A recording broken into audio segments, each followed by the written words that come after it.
ઘણા સમયથી ગુજરાતની અંદર સ્પર્ધાત્મક પરીક્ષાની તૈયારી કરનાર જે આશાસ્પદ યુવાનો છે એ આશાસ્પદ યુવાનોના સપનાઓ સાથે ગુજરાતના ઘણા લેભાગુ જે તત્વો છે એ લેભાગુ તત્વો એમના સપનાઓ સાથે રમત રમી રહ્યા છે અને જોવા જઈએ તો આજે અમારી સમક્ષ બે કિસ્સા સામે આવ્યા છે।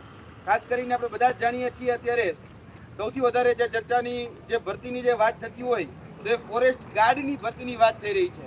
તો ફોરેસ્ટ ગાર્ડની ભરતીમાં હજી તો પરીક્ષા લેવાની નથી, એ પહેલા જ જે ફોરેસ્ટ ગાર્ડ છે એના એપોઇન્ટમેન્ટ લેટર એ ઇસ્યુ કરવામાં આવી રહ્યા છે। એટલે કે આ જે એપોઇન્ટમેન્ટ લેટર છે એ ફોરેસ્ટ ગાર્ડ માટે સૌપ્રથમ ઇસ્યુ કરવામાં આવેલો હતો, પરંતુ આજે કેન્દ્ર સરકારની જે ભરતી હોય એ કેન્દ્ર સરકારના જે લોગા હોય એ લોગાનો ઉપયોગ કરવામાં આવેલો, એ જે સ્ટેમ્પ પેપર હોય એ સ્ટેમ્પ પેપરનો ઉપયોગ કરવામાં આવેલો અને જે નોકરી આપવાના જે વાયદા વચનો જે આપવામાં આવ્યા એ વાયદા વચનો ગાંધીનગરની અંદર આ જે ભરતી છે એ ભરતી કરવામાં આવશે। અને આ જે લેટર છે એ લેટરની અમે પુષ્ટિ કરી છે। આ લેટર સંપૂર્ણ રીતે એ ફેક છે। આ ફેક એટલે કે ડુપ્લિકેટ નિમણૂક પત્ર આપી અને જે યુવાન છે, જે આશાસ્પદ યુવાનો હોય એના સપનાઓ સાથે રમત રમાઈ રહી છે અને તેની સાથે એનું એટલે કે નોકરી પર હાજર થવા માટે જે કાર્ડની જરૂર પડે, જે રીતે મયુર તડવીમાં જે એમ્પ્લોયમેન્ટ કાર્ડ હતું એ એમ્પ્લોયમેન્ટ કાર્ડ જે રીતે ઇસ્યુ કરવામાં આવે એમાં પણ આ જ રીતે એમ્પ્લોયમેન્ટ કાર્ડ ઇસ્યુ કરવામાં અત્યારે ફોરેસ્ટ ગાર્ડની જે ભરતી છે એમાં એ ઇસ્યુ કરવામાં આવી રહ્યા છે। આ જે ભરતી છે એવું કહેવાય રહ્યું છે કે કેન્દ્ર સરકારની ભરતી હતી, પણ આજે કેન્દ્ર સરકારમાં આ પ્રકારની કોઈ જ ભરતી એ બહાર પડી નથી અને જે ઉમેદવારો છે એ ઉમેદવારોને આ નંબર ઉપરથી ફોન કરવામાં આવે છે અને કહેવામાં આવે છે કે તમારી નોકરીનું ફાઇનલ થઈ ગયું છે, તમારે 100 એક એકાઉન્ટ નંબર આપવામાં આવે છે, એ એકાઉન્ટ નંબરના માધ્યમથી સૌપ્રથમ જે પહેલું જે ટ્રાન્ઝેક્શન છે એ 550 રૂપિયાનું, પછી બીજું જે ટ્રાન્ઝેક્શન છે એ 2500 રૂપિયાનું, ત્રીજું જે ટ્રાન્ઝેક્શન છે એ 25,000 રૂપિયાનું એ કરાવવામાં કહી શકાય માહિતી આપવામાં આવે છે। અને જે ભોગ બનનાર જે ઉમેદવાર છે તે જોવા જઈએ તો મૂળતઃ ગાંધીનગરના છે અને એને જે લેટર ઇસ્યુ કરવામાં આવ્યો છે એ કેન્દ્ર સરકારની જે ભરતી હોય ફોરેસ્ટ ગાર્ડની એનો ઇસ્યુ કરવામાં આવેલો છે અને એમાં એમને એવું કહેવામાં આવેલું કે આ જે ભરતી છે તેમાં નોકરી એ તમને જોબ જે લોકેશન છે એ જોબ લોકેશન ગાંધીનગર અરણ્ય ભવન જે છે એમાં તમને નોકરી આપવામાં આવશે અને આનો જે પગાર છે એ પગાર સ્લીપ પણ એમને કહેવામાં આવેલી કે ભાઈ તમને 27,000 જેટલો પગાર એ તમને એમાં આપવામાં આવશે। જોવા જઈએ તો આ તમામ જે બાબતો છે એ તમામ બાબતો ફરજી છે, એટલે કે નકલી છે। નકલી એપોઇન્ટમેન્ટ લેટર આપવો અને આ નકલી એપોઇન્ટમેન્ટ લેટર આપી જે યુવાનોના સપના છે એના સાથે જે છે એ છેતરપિંડી કરવામાં આવી રહ્યા છે। જે ઉમેદવારોએ પેમેન્ટ કર્યા છે એ ગૂગલ પેના માધ્યમથી પેમેન્ટો કરેલા છે, પેટીએમના માધ્યમથી પેમેન્ટો છે એ કરેલા છે અને જે નિમણૂક પત્ર જે આપવામાં આવી રહ્યા છે એ ફોરેસ્ટ ગાર્ડને અત્યારે વર્તમાનમાં આપવામાં આવી રહ્યા છે। અને એ જ રીતે જો જોવા જઈએ તો એક બીજી ભરતીની પણ સાથે સાથે વાત કરી લઈએ કે તેમાં પણ સ્કેમ ચાલી રહ્યો છે।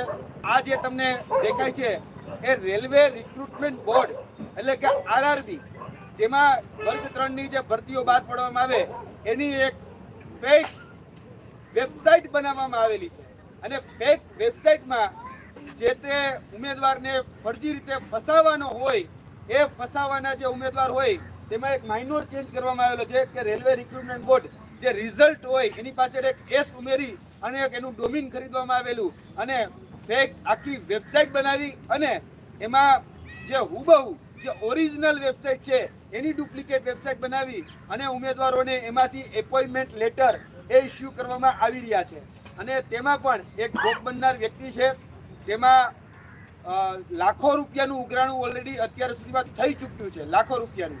અને આ જે ભોગ બનનાર જે વ્યક્તિઓ છે તેમને મેડિકલ માટે આ જે લેટર ઇસ્યુ કરવામાં આવેલો એમાં વેસ્ટર્ન રેલવેમાં તમારે વર્ગ 3 ની નોકરી એ આપવામાં આવશે એવા વાયદા વચનો આપવામાં આવેલા અને એનું મેડિકલ સર્ટિફિકેટ માટે એમને કોલકાતા બોલાવવામાં આવેલા।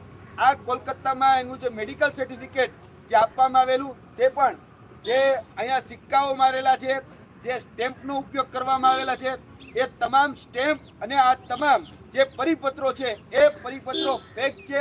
અમે અમદાવાદ ખાતે આવેલી જે રેલવે રિક્રુટમેન્ટની જે બોડી છે એ રેલવે રિક્રુટમેન્ટની બોડીમાં આની પુષ્ટિ કરેલી છે. આ તમામ જે છે એ તમામ ફરજી છે. એટલે આ માધ્યમથી અમે ઉમેદવારોને કહેવા માંગીએ છીએ, જે પણ લોકો તમને લોભ લાલચ કે પ્રલોભનો આપે છે એ લોભ લાલચ કે પ્રલોભનમાં ન આવો. અને આ જે લોભ લાલચ અને જે પ્રલોભનો આપે છે તેમાં તમે જે પૈસા આપી રહ્યા છો, ઘણા એવા છે કે આમાં લાખો રૂપિયા આપી રહ્યા છે, તો આવા લોકોના તમે લાભાર્થી ન બનો, આવા લોકોને તમે ઉઘાડા પાડો, એ અમારો આજે ઉદ્દેશ્ય છે, એ જ અમારો હેતુ છે.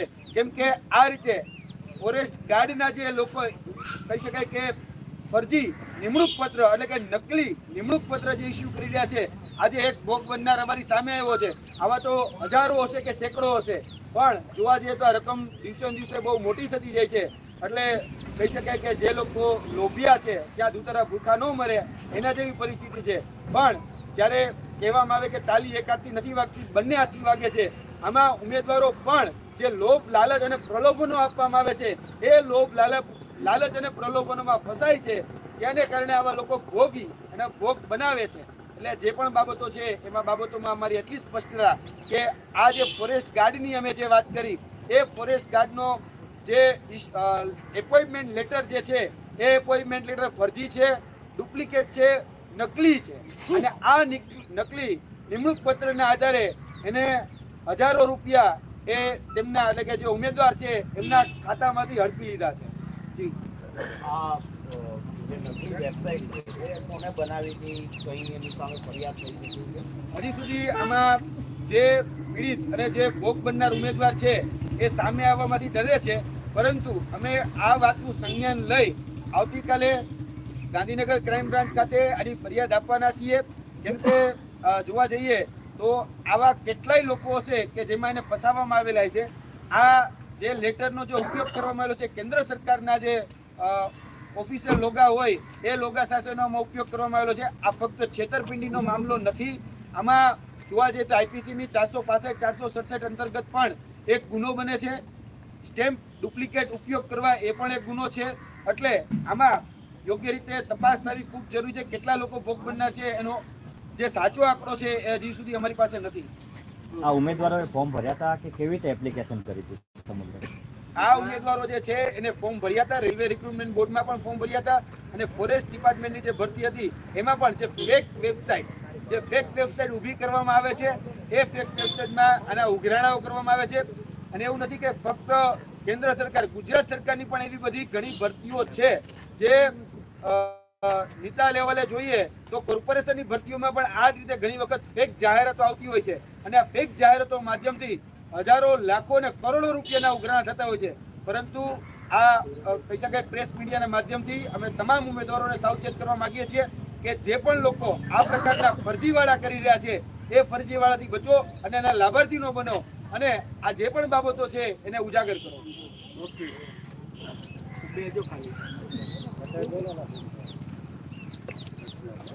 ફોરેસ્ટ વાળી જે છે એમાં કેટલા લોકો ભોગ બનનાર?